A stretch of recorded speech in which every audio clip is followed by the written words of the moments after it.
నమస్తే. బీసీలకు 42% రిజర్వేషన్లకు సంబంధించినటువంటి జీవో పైన మొన్ననే హైకోర్టు స్టే ఇచ్చింది. ఈరోజు సుప్రీంకోర్టు సైతం కూడా బీసీలు జీర్ణించుకోలేనటువంటి విధంగా ఇచ్చినటువంటి తీర్పు కావచ్చు. సో ఒక పక్కన ఆ స్టేకు మద్దతు ఇస్తున్నట్టుగానే పాత రిజర్వేషన్ల ప్రకారమే ఎన్నికలకు వెళ్ళాలని చెప్పేసి సుప్రీంకోర్టు సూచించింది. మరో పక్కన 18వ తారీఖున బీసీ జేఏసీ బంద్కు పిలుపునిచ్చినటువంటి సందర్భం కనబడతా ఉంది. మరి ఈ యొక్క సుప్రీంకోర్టు తీర్పు తర్వాత ఈ యొక్క బంద్ ప్రభావం ఏ విధంగా ఉంటుంది? సో బీసీలు ఏమనుకుంటా ఉన్నారు? సో ఏం చేయబోతా ఉన్నారు? వీటన్నిటి పట్ల మాట్లాడేటువంటి ప్రయత్నం చేద్దాం. మనతో పాటు బీసీ సంక్షేమ సంఘం జాతీయ అధ్యక్షులైనటువంటి జాజుల శ్రీనివాస్ గౌడ్తో. అన్న నమస్తే. నమస్తే. సో ఒక పక్కన సుప్రీంకోర్టు తీర్పు, సో దాన్ని సుప్రీంకోర్టు తీర్పు తర్వాత మనం మాట్లాడేటువంటి ప్రయత్నం చేద్దాం. సో బీసీల రిజర్వేషన్ల పైన మీ బీసీ జేఏసీ కొట్లాట. సో ఈ కొట్లాట కంటే ఆ కొట్లాట ఎక్కువైపోతూ ఉంది. సో నిన్న కావచ్చు, ఈరోజు కావచ్చు. సో మీ బీసీల మధ్య ఎందుకు ఐక్యత లేకుండా పోతా ఉంది? ఏంటిది కారణం అంత ఏంది? ఒక పక్కన ఇప్పటికే నవీన్ ముంగట ఏదో బోర్లా పడ్డట్టుగా సో వ్యవహారం అంతా కూడా కనపడుతుందని చెప్పేసి చాలామంది అంటున్నటువంటి మాట. దీనికి ఏం సమాధానం చెప్తారు? బీసీ జేఏసీ వైస్ చైర్మన్గా ఉన్నటువంటి మీరు. ఇప్పుడు ఇంత పెద్ద ఉద్యమాన్ని భుజాల మీదకి ఎత్తుకున్నప్పుడు ఒక అన్ని సంఘాలు ఒక అంబరిల్లగా జేఏసీగా ఏర్పడినప్పుడు చిన్న చిన్న భిన్నాభిప్రాయాలు ఉండడం సహజం. భిన్నాభిప్రాయాలు లేవు అంటే ఇలా ప్రజాస్వామ్యంలో మాట్లాడేటువంటి స్వేచ్ఛ లేదన్నట్టే ఉంటుంది. కాబట్టి ఇప్పుడు ఇలా ఈ అంశాలు అనేది చిన్నగా జరిగినటువంటి దాన్ని సోషల్ మీడియాలో భూతార్థంలో పెట్టి చూపిస్తారు. ఇదంతా అగ్రకుల వ్యతిరేక శక్తులు, రిజర్వేషన్ వ్యతిరేక శక్తులు రైతులు అది ఒక పెద్దగా చేసేటువంటి క్రమంలో చూపించేది ఉంది తప్ప అందులో ఎలాంటిది ఏమీ లేదు. అంతా బీసీ సమాజం అంతా ఐక్యంగానే ఉన్నది, బీసీ జేఏసీ అంతా ఐక్యంగానే ఉన్నది. 100% రేపు 18వ తేదీ నాడు అందరం కలిసి పెద్ద ఎత్తున బంద్ నిర్వహించబోతున్నాం. మేము ఊహించిన దానికంటే రాష్ట్రంలో బంద్కు విశేషమైనటువంటి స్పందన ఇవాళ వస్తుంది. ఇవాళ ఎక్కడికక్కడ హైదరాబాద్లో మీరు చూసారు 12వ తేదీన జేఏసీ ఏర్పాటైంది. ఇవాళ 16వ తేదీ. 4 రోజుల లోపటనే జేఏసీ ఏర్పడ్డ 4 రోజుల లోపటనే ఇంత స్పందన ఏ ఉద్యమంలో ఏ చరిత్రలో కూడా రాలేదు. ఎక్కడికి ఒక గ్రామ స్థాయి నుంచి జేఏసీ మొదలుకుంటే జిల్లా స్థాయి వరకు జేఏసీలు ఏర్పాటు చేసుకురు. పార్టీలను జెండాలను పక్కన పెట్టేసారు. సంఘాలను రకరకాల గొడుగుల కింద పనిచేసే వాళ్ళంతా ఏకతాటిపైకి వచ్చారు. ఇక్కడ మా సమస్యల్లా మా బీసీ రిజర్వేషన్లను తన్నుకపోతున్నారు. మనకు రావాల్సినటువంటి వాటను దక్కకుండా ఎక్కువ కుట్ర చేస్తున్నారు. ఈ కుట్రలను బద్దలు కొట్టాలి, ఈ కుట్రలను ఛేదించి బీసీ రిజర్వేషన్ రక్షించుకోవాలనే లక్ష్యంతో పోతున్నారు తప్ప ఎక్కడ కూడా ఎవరు కూడా భిన్నాభిప్రాయాలు లేవు, ఎక్కడ కూడా కొట్లాడలేవు. మా కొట్లాట ఈ అగ్రకుల వ్యవస్థ మీదనే, మా కొట్లాట ఈ కేంద్ర రాష్ట్ర ప్రభుత్వాల మీదనే, మా కొట్లాట ఈ పాలకుల మీదనే తప్ప ఇంకోటి మీద కాదు. అంటే బీసీలకు 42% రిజర్వేషన్ల పైన అందరి మద్దతు మీరు కూడా కడతా ఉన్నారు. ముఖ్యంగా నిన్న మందకృష్ణ మాదిగ గారు కావచ్చు, నిన్న ఎస్టీలకు సంబంధించినటువంటి సామాజిక వర్గం నుంచి చాలామంది మీ జేఏసీకి మద్దతు పలికిళ్ళు, మీ బంధుకు ఇచ్చేటువంటి పిలుపులో మేము కూడా భాగస్వామ్యం అవుతామని చెప్పేసి అంటా ఉన్నారు. సో బీసీలలో ఉండి కూడా ఈ మీ యొక్క సంబంధించినటువంటి జేఏసీకి మద్దతు పలకనటువంటి కొన్ని సంఘాలు కూడా ఉన్నాయి. సో వాళ్ళని ఏ విధంగా కలుపుకపోయేటువంటి ప్రయత్నం చేస్తారు? వాళ్ళపైన మాట్లాడతారు. నేను జేఏసీ ఏర్పాటు చేసేటప్పుడే ఫోన్లు కూడా చేయడం జరిగింది, వాళ్ళకి చెప్పడం జరిగింది. కానీ కొన్ని పరిమితులను దృష్ట్యా మేము ఈ సంస్థ ద్వారానే మేము పనిచేస్తాం, భవిష్యత్తులో మనం కలిసి పనిచేద్దాం అని చెప్పి వాళ్ళు చెప్పడం జరిగింది. ఎవరు చేసినా దారులు వేరు కావచ్చు, కానీ లక్ష్యం ఒకటే. ఎవరు చేసినా బీసీ సమాజం కోసమే చేస్తారు. మేమంతా అన్నదమ్ములం, ఒకే కుటుంబం. మా మధ్యన చిన్న చిన్న భిన్నాభిప్రాయాలు ఉండడం అది సహజం. కానీ అంతిమంగా ఒక కుటుంబం మీదికి ఇంకొక శత్రువు వస్తే ఎట్లయితే ఐక్యంగా ఆ శత్రువు మీదికి దండెత్తి ఐక్యంగా కొట్లాడతారో మేము కూడా అదే పద్ధతిలో కొట్లాడతాం. మా మధ్యన 100% ఎలాంటి భేదాభిప్రాయాలు లేవు. ఇవాళ ఖచ్చితంగా బీసీ రిజర్వేషన్లు సాధించుకోవడానికి మేము ఒక్కటై జట్టుగట్టి ఈ రిజర్వేషన్ల సాధనే లక్ష్యంగా, ఎందుకంటే సమయం లేదు బంద్కు. 12 నాడు జేఏసీ అయి 18 నాడు బంద్ పిలిపించినామంటే ఈ సమయంలోనే అందరిని కలుపుకోపోయే ప్రయత్నం చేస్తున్నాం. ఇంకా ఎవరన్నా ఉంటే మేము కూడా మాట్లాడతాం, వాళ్ళ ఆఫీస్కి పోయి మాట్లాడతాం, కలిసి మాట్లాడతాం, ఫోన్ ద్వారా మాట్లాడతాం. ఇంట్లో శశభిషలు ఏం లేవు, భేషజాలు ఏం లేవు, అందరినీ కలుపుకొని పోవడమే మా ఉద్దేశం. కానీ మన జాతికే అన్యాయం జరుగుతుంటే మనము ఇలా ఒక్కొక్కరు ఒక్కొక్క గొడుగుల కింద, ఒక్కొక్క సంఘాల కింద పోతే నష్టపోయేది మన జాతి మాత్రమే. కాబట్టి ఆ జాతి పేరు మీద ఆ జాతి పేరు మీద మనం ఉన్నాం కాబట్టి ఆ జాతి ప్రమాదంలో పడినప్పుడు, ఆ జాతి క్షోభపడినప్పుడు, ఆ జాతి ఇవాళ గందరగోళానికి గురైనప్పుడు నాయకుడు అనేవాడు బాధ్యతగా వ్యవహరించాలి. ఆ నాయకుడు అనేవాడు బాధ్యతగా వ్యవహరిస్తే ఇవాళ ఏ దాన్నైనా అవలీలగా విజయం సాధించవచ్చు. కాబట్టి ఇప్పుడు ఇవాళ హైకోర్టులు, సుప్రీంకోర్టులు బీసీలకు వ్యతిరేకంగా ఉన్నాయి. అదేవిధంగా మన నోటికాడ ముద్ద గుంజుకొని ఒక రెడ్డి సమాజం 5% ఉన్నటువంటి రెడ్డి సమాజం 60% జనాభాకు ఒక సవాల్ విసురుతున్నారు. ఇలా మాధవరెడ్డి అనే ఒక రిజర్వేషన్ వ్యతిరేకి మేము పెడితే ఏదో భిక్ష పెట్టినట్టు మేము పెడితే తిని బతుకుతున్నారు బీసీలని ఆత్మగౌరవాన్ని దెబ్బతీస్తూ మాట్లాడుతున్నాడు. మనని కించపరుస్తూ మాట్లాడుతున్నాడు. అంటే మన జాతిని అవమానిస్తుందంటే మన తల్లిని అవమానించినట్టే. మన తల్లిని అవమానించినప్పుడు మనం చూస్తూ ఊరుకుంటామా?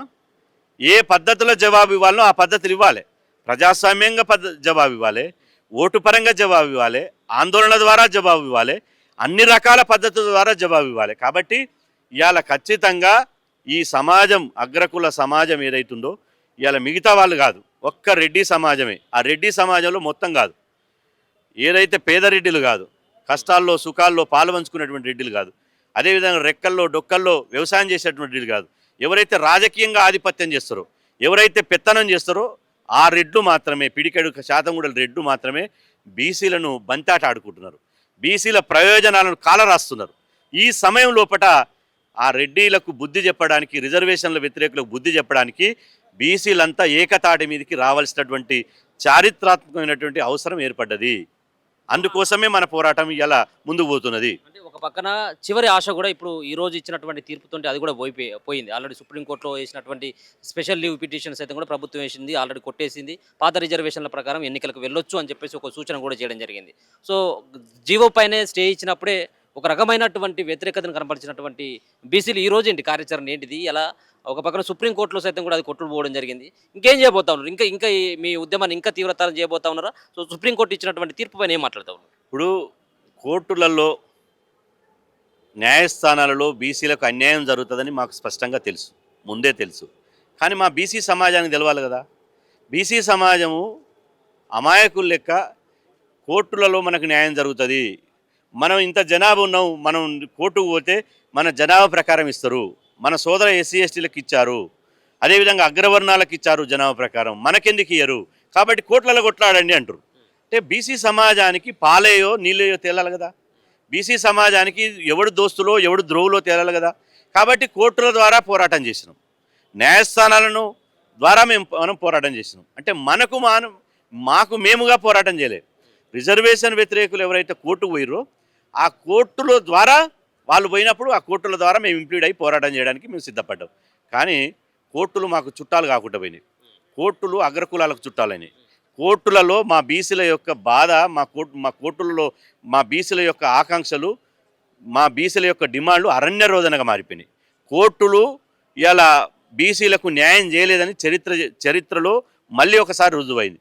భారతదేశ చరిత్రలో బీసీ రిజర్వేషన్లు ప్రవేశపెట్టినప్పటి నుంచి ఇప్పటి వరకు ఎప్పుడు కూడా రిజర్వేషన్లకు అనుకూలంగా తీర్పులు ఇవ్వలే, ఎప్పుడు కూడా బీసీ రిజర్వేషన్లకు అనుకూలంగా తీర్పులే.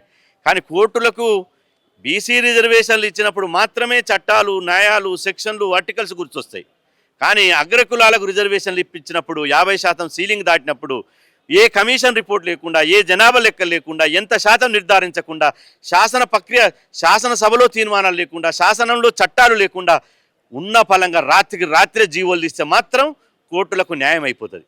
కానీ ఇక్కడ కులాల లెక్కలు తీసి దీనికి ఒక శాసనం ద్వారా, శాసనంలో చట్టం చేసి, శాసనసభలో తీర్మానం చేసి, క్యాబినెట్లో తీర్మానం చేసి, అదేవిధంగా ఈ బీసీల జనాభా 56% ఉంది, ఇందులో 42% విద్యా, ఉద్యోగ, రాజకీయ రంగాల్లో వెనుకబాటు ఉంది. ఇంత శాస్త్రీయమైనటువంటి ఎంపారికల్ డేటా కొన్ని లక్షల పేజీలు, ఒక పేజీ 2 పేజీలు, లక్షల పేజీలు ఉన్నాక కూడా అవి ఏమీ కూడా పరిగణలో తీసుకోకుండా కోర్టులు ఏకపక్షంగా తీర్పులు ఇస్తున్నాయంటే ఏం చేయాలి? న్యాయం జరిగే దగ్గరనే ఏమనుకుంటా ఉన్నారు అంటే ఇప్పుడు వ్యక్తులపైన, బీసీల పైన వ్యక్తులకు ఏమైనా కోపం ఉండొచ్చు, మాధవరెడ్డి లాంటి వాళ్ళకి ఏమైనా బీసీ సంఘాల మీద ఉండొచ్చేమో కోపం. కానీ కోర్టులకు ఏ విధంగా ఉంటుంది? కోర్టులకి సమానంగా న్యాయం న్యాయం అందించడం కోసమే కోర్టులు అని చెప్పి చెప్తారు కదా. సో న్యాయస్థానాలు ఎందుకు బీసీల మీద ఎందుకు పగబట్టి ఉంటాయని చెప్పేసి అనుకుంటా ఉన్నారు? మొదటి నుంచి ఇప్పుడు కాదు, మొదటి నుంచి అట్నే ఉన్నాయి. ఈ 1992లో నేను అంటున్న రాజ్యాంగంలో 50% రిజర్వేషన్ దాటొద్దని ఉన్నదా? లేదు. పార్లమెంటు చట్టం చేసిందా 50% రిజర్వేషన్ దాటొద్దని? చేయలే. ప్రజలు ఎన్నుకున్నటువంటి కోర్టుల పని ఏంది? చట్టసభలు చట్టాలు చేస్తే దాన్ని అమలు చేసేటువంటి బాధ్యత కోర్టుల పని, కోర్టుల విధులు. నేను ఎల్ఎల్బి చేసిన, నాకు తెలుసు కోర్టుల పని ఏందో. ఆ చట్టాలు అమలు చేయాల్సినటువంటి కోర్టులు చట్టాలను చేతులకు తీసుకొని 50% దాటొద్దని మీరు లక్ష్మరేఖ గీయడానికి మీకు ఏం అధికారం ఉంది? రాజ్యాంగం ఇప్పుడు ఇవాళ అగ్రవర్ణాలకు రిజర్వేషన్లు ఇచ్చారంటే పార్లమెంటులో 103వ రాజ్యాంగ సవరణ చేసి చట్టం చేసి ఇచ్చారు. 50% దాటంతో కూడా రాజ్యాంగ సవరణ చేసి చట్టం చేయాలి కదా, అది లేదు. మీకు మీరే 50% దాటొద్దని అంటారు. మరి ఏ పరిస్థితుల్లో 50% దాటాలి, ఎప్పుడు 50% దాటొచ్చు, దానికి కూడా మీరు చెప్పాలి కదా. అంటే ప్రత్యేక పరిస్థితుల్లో, అసాధారణమైనటువంటి పరిస్థితుల్లో మీ దగ్గర శాస్త్రీయమైనటువంటి డేటా ఉంటే, ఎంపారికల్ డేటా కనుక ఉంటే ప్రత్యేక పరిస్థితుల్లో మీరు ఇవ్వచ్చు అన్నారు. మరి ఆ ప్రత్యేక పరిస్థితులలో ఈ తెలంగాణ ప్రభుత్వం కులగన్న డేటా తీసి, ఎంపారికల్ డేటా తీసి, ఒక సైంటిఫిక్ మెథడ్ అవలంబించి అసెంబ్లీలో శాసన మండలిలో చట్టం చేసి ప్రజలు ఎన్నుకున్నటువంటి ఎమ్మెల్యేలంతా కూర్చొని చట్టాన్ని చేస్తే ఆ చట్టాన్ని ఒక్క నిమిషంలో కొట్టేయడానికి ఏకపక్షం కాదా ఇది? కోర్టులలో బీసీలకు న్యాయం జరుగుతుందని మనం భావించవచ్చునా? కాబట్టి స్పష్టంగా నేను అంటున్న ఈడబ్ల్యూఎస్ రిజర్వేషన్లకు బీసీలకు జరిగినటువంటి ప్రక్రియ ఏదైతుందో అది ఉన్నదా? ఆ ప్రక్రియ లేదే. కమిషన్లు లేవు, సిఫార్సులు లేవు, ప్రక్రియ లేదు, వాళ్ళకు కమిషన్ లేదు, డెడికేటెడ్ కమిషన్ లేదు, వాళ్ళ జనాభా ఎంత కూడా తెలియదు. భారతదేశంలో 1931లో భారతదేశంలో ఆంగ్లేయులు తీసినటువంటి జనాభా లెక్కలు ఇప్పుడున్నాయి. అప్పుడు తీసిన జనాభా లెక్కల ఆధారంగా 10% రిజర్వేషన్లు ఎట్టిస్తావు? ఒకవేళ రిజర్వేషన్ ఇవ్వదలుచుకుంటే మళ్ళీ జనాభా లెక్కలు తీయాలి కదా. అగ్రకులాలు ఎంత జనాభా, అందులో పేదవాళ్ళు ఎంతమంది ఉర్రు, ఆ పేదవాళ్ళకి ఎంత శాతం రిజర్వేషన్లు ఇవ్వాలి, ఏ వర్గం వాళ్ళకి ఇవ్వాలి నిర్ధారించాలి కదా. అవి ఏమీ లేవు. వాళ్ళకేమో అందిన కాడికి ఇవాళ అయ్యవారు వస్తేనేమో పీటేసి కూర్చోబెడతారు, పేదోడు పోతేనేమో నేల మీద కూర్చోబెట్టి పెట్టినట్టు. ఇవాళ బీసీల పరిస్థితి అదే అయింది కదా. ఇవాళ బీసీలు కోర్టులు మాకు న్యాయం చేస్తుందని చెప్తే కోర్టులలోనే బీసీలకు అన్యాయం జరిగితే ఎట్లా? నిజంగా కోర్టులకు ఈ సమస్య జటిలమైంది. ఒక స్వతంత్ర కమిషన్ వేయండి, ఒక ప్రత్యేక బెంచ్ని ఏర్పాటు చేయండి. ప్రత్యేక బెంచ్ ఇప్పుడు ఎంత గమ్మత్ అంటే హైకోర్టులో మొన్న ఆర్గ్యుమెంట్ జరిగినప్పుడు 2 రోజులు సుదీర్ఘంగా ఆర్గ్యుమెంట్ జరిగినప్పుడు గౌరవ న్యాయమూర్తి గారు ఒక మాట అన్నాడు. ఇందిరాసాని కేసు కానీ, కృష్ణమూర్తి కేసు కానీ, వికాసరావు గవాలి కేసులు ఇది సుప్రీంకోర్టు ఇచ్చింది కదా, సుప్రీంకోర్టు తీర్పులను హైకోర్టు సమీక్షించే అధికారం లేదన్న స్పష్టంగా చెప్పిండు. మరి సుప్రీంకోర్టు తీర్పులను హైకోర్టులు ఓవర్కమ్ చేయ కదా. హైకోర్టులు ఓవర్కమ్ చేయనప్పుడు సుప్రీంకోర్టు పోయింది ప్రభుత్వం. సుప్రీంకోర్టు పోయినప్పుడు సుప్రీంకోర్టు డిసిషన్ తీసుకోవాలి. కానీ సుప్రీంకోర్టు మళ్ళీ హైకోర్టు డిసిషన్ తీసుకుందంటే హైకోర్టు డిసిషన్కు సుప్రీంకోర్టు కట్టుబడి ఉంటుందా? ఉండదు. హైకోర్టు డిసిషన్ తీసుకుంటుందంటే ఏంది? హైకోర్టులో బీసీలకు అన్యాయంగా వచ్చింది కాబట్టి ఆ డిసిషన్ తీసుకుంటుంది. అదే హైకోర్టులో బీసీలకు న్యాయంగా వచ్చింది అనుకో, అదే అగ్రకులం వాళ్ళు ఎవరైతే రెడ్డి జాగృతులు ఉన్నారో హైకోర్టులో బీసీలకు ఇవాళ ఎన్నికలకు వెళ్ళండి, ఒకసారి నోటిఫికేషన్ ఇచ్చిర్రు, ఈ ప్రక్రియ అంతా చేసిర్రు, జనాభా లెక్కలు ఉన్నాయి కాబట్టి బీసీలకు 42% రిజర్వేషన్లు ఇచ్చుడు సబబే అని హైకోర్టు తీర్పు ఇచ్చింది అనుకో, ఆ తీర్పు మీద అగ్రకులాలు సుప్రీంకోర్టు పోయిందనుకో, బీసీలకు న్యాయం జరుగుతుండేనా? అంటే ఇవాళ మీరు చూడండి, ఇవాళ అరటాకు మీద ముళ్ళు ఉంచుకున్నా కష్టమే, ముళ్ళు మీద అరటాకు పడ్డ కష్టమే. ఇవాళ హైకోర్టులో పోయినాక బీసీలకు అన్యాయమే, సుప్రీంకోర్టులకు న్యాయమే. అగ్రకులాలు హైకోర్టు పోయినా న్యాయమే, సుప్రీంకోర్టు పోయినా న్యాయమే. సుప్రీంకోర్టు అయినా హైకోర్టులో అయినా మాకు అపారమైనటువంటి గౌరవం ఉంది. హైకోర్టు ఇవాళ న్యాయస్థానాలు ప్రజాస్వామ్యం ఉందంటే న్యాయస్థానాల పుణ్యమే. కానీ బీసీల విషయంలో మా గోస, మా గోడు, బీసీల యొక్క గోస, మా గోడుని ఎందుకు వినడం లేదు? న్యాయం చేసే దగ్గరనే ఎందుకు అన్యాయం చేస్తున్నారు? కాబట్టి ఈ దారి మూసుకపోయింది. కోర్టుల దారి అనేది మూసుకపోయింది. ఇంకొక దారి ఉంది, చట్టబద్ధమైనటువంటి రిజర్వేషన్ల దారి ఉంది. ఇవాళ కోర్టులు ఏం చేస్తాయి? నువ్వేం చట్టం చేస్తావు అది అమలు చేస్తా ఉంటుంది. చెయ్యి, రాజ్యాంగ సవరణ చెయ్యి, 50% సీలింగు ఇలా ఎత్తివేస్తూ 50% పరిమితి ఎత్తివేస్తూ ఒక నిర్ణయం తీసుకొని చట్టం చేయని పార్లమెంట్లో. ఆ తర్వాత రిజర్వేషన్లు ఏ రాష్ట్ర ఈడబ్ల్యూఎస్ రిజర్వేషన్లు ఎట్లయితే రాష్ట్రాల వారీగా రిజర్వేషన్లు అమలు చేసుకొని ఇచ్చారో, ఈ బీసీ రిజర్వేషన్లు అయినా ఎస్సీ ఎస్టీ రిజర్వేషన్లు అయినా రాష్ట్రాల వారీగా రిజర్వేషన్లు అమలు చేసుకునే ఒక నిర్ణయం తీసుకోండి. 9th షెడ్యూల్లో పెట్టండి, లేకపోతే ఆర్టికల్ 16ను కానీ ఆర్టికల్ 17ను కానీ సవరించి ఇవాళ ఎస్సీ ఎస్టీలకు ఎట్లుందో బీసీలకు కూడా జనాభా ఎట్లుంటే దాని ఆధారంగా రిజర్వేషన్ పెట్టమని చెప్పండి. దానికోసమే ఇప్పుడు పోరాటం చేయవలసినటువంటి అవసరం ఉన్నది. ఖచ్చితంగా దాని ఈ ఈ వ్యవస్థ మీద, అదేవిధంగా కేంద్ర రాష్ట్ర ప్రభుత్వాల మీద ఈ పాలకుల మెడలు వంచడానికి ఇవాళ ఈ బంద్ అనే కార్యక్రమం ఒకటి తీసుకున్నాం. ఈ బంద్ ద్వారా బీసీల యొక్క బాణిని భారతదేశానికి వినిపించబోతున్నాం. ఈ గల్లీ నుంచి ఢిల్లీ దాకా బీసీ బంద్ ద్వారా ఈ పాలకులకు సెగబుట్టించడానికి బంద్ నిర్వహిస్తున్నాం.